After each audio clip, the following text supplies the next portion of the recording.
Do you know that you dream every night? Every night you have dreams. I didn't believe this at first, but according to the National Sleep Foundation, you forget 90 to 95% of your dreams. No wonder you forget them. Now, I think we have dreams in two categories. I think we have dreams in our head that we dream when we sleep at night. But I also think we have dreams for our lives, dreams that are in our hearts. For the sake of this, we'll call these heart dreams. And I think there's a similarity between our head dreams and our heart dreams in this. The same way we forget the majority of the dreams we dream at night, I think we forget the dreams we have in our heart, the dreams that we have for the rest of our lives.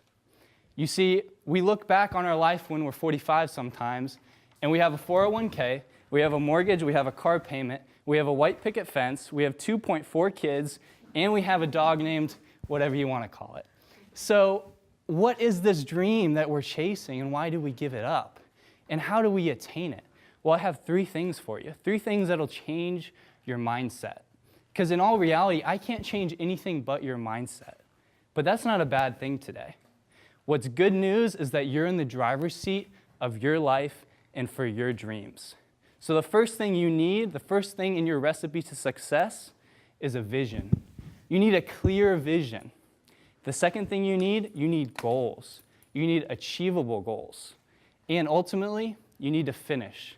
Because without finishing, what was the worth of starting? You see, vision. What is vision, you might ask? Well, vision is what your dream looks like in reality. Imagine you're driving a car. So you're actually in the driver's seat here. You're driving this car and you want to go to a certain destination. I'll let you pick the destination.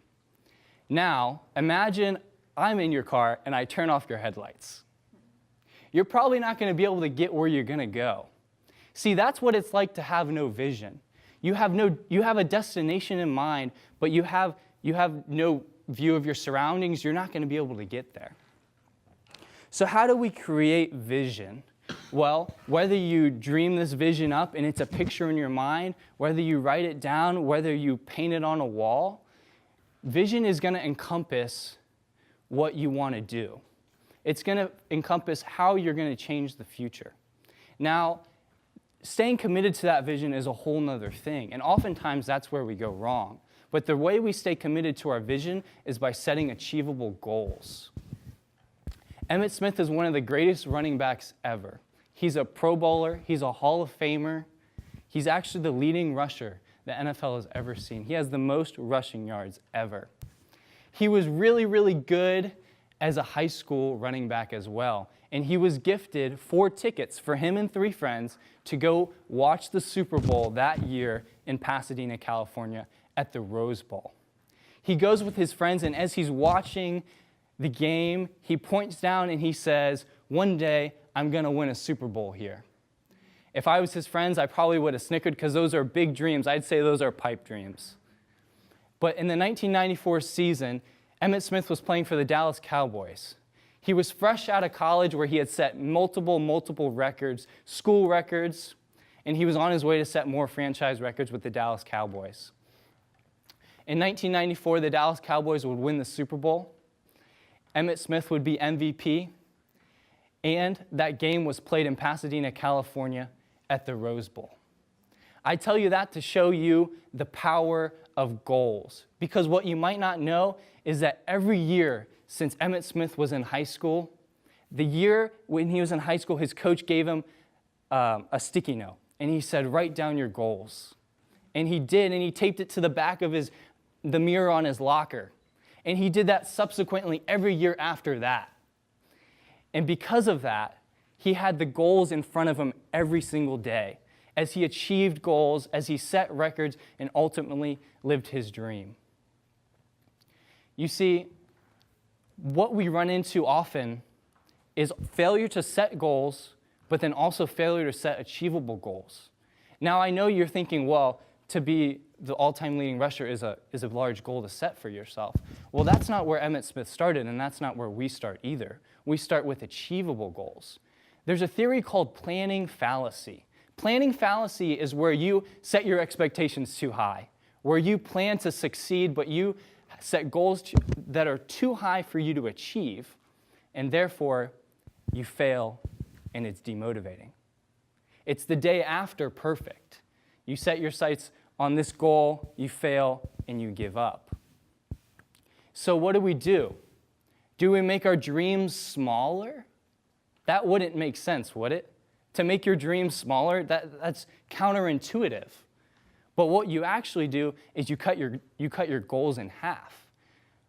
You cut your goals in half, or you lengthen your timeline by 2. This makes achievable goals attainable goals. And you can then attain them and keep moving towards success. Now, we started, what we have left to do is finish. If you started a race, you would ultimately have to finish it for it to be a success, correct?